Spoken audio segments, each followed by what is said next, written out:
Hi అండి, అందరికీ నమస్కారం. Welcome to my channel. ఈ వీడియోలో ఏపీ సీఎం జగన్కు ఎన్నికల ఫలితాలు వెలువడిన రోజు నుంచి ప్రశాంతత అనేది లేని సంగతి తెలిసిందే. వైసీపీ కేవలం 11 స్థానాలకే పరిమితం కావడంతో సొంత పార్టీ నేతలు సైతం ఆ పార్టీని పట్టించుకోవడం లేదని కామెంట్లు వ్యక్తమవుతూ ఉన్నాయి.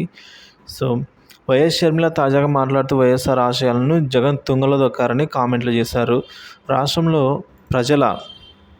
రాష్ట్ర ప్రజలను వైసీపీ కొయ్యి తీసి పాతి పెట్టింది అని చెప్పేసి ఆమె చెప్పుకొచ్చారండి. వైఎస్ మొదలుపెట్టిన జలయజ్ఞాన్ని వైసీపీ విస్మయించిందని షర్మిల పేర్కొన్నారు. వైసీపీ 4,000 కోట్ల రూపాయల ఫీజు రీఎంబర్స్మెంట్ పెండింగ్లో ఉందని షర్మిల పేర్కొన్నారు.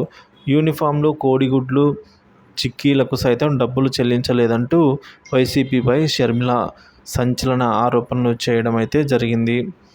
సో వైసీపీ నాయకుల హత్యలను రాజకీయాలు గుండాయిజం చేసి ఉండవచ్చని అయితే షర్మిల చెప్పారండి. ఇక రాజశేఖర్ రెడ్డికి విశాఖ స్టీల్ ప్లాంట్ ఇష్టమైన ప్రాజెక్ట్ అని 5 ఏళ్ళు సీఎంగా పనిచేసి జగన్ ఆ సంస్థను కాపాడే ప్రయత్నం కూడా చేయలేదని షర్మిల వెల్లడించారు. స్టీల్ ప్లాంట్ నష్టాల్లో ఉందా అని ఏమీ తెలియనట్లు ఆయన మాట్లాడారని షర్మిల చెప్పుకొచ్చారు. వైసీపీ తోక పార్టీ అని బీజేపీకి ఊడిగం చేసే ప్రతి బిల్లుకు మద్దతు ఇచ్చిందని ఆమె పేర్కొన్నారు. అధికారంలో ఉన్న సమయంలోనే ప్రత్యేక హోదాతో పాటు రాష్ట్ర భవిష్యత్తును జగన్ తాకట్టు పెట్టారని షర్మిల వెల్లడించారు.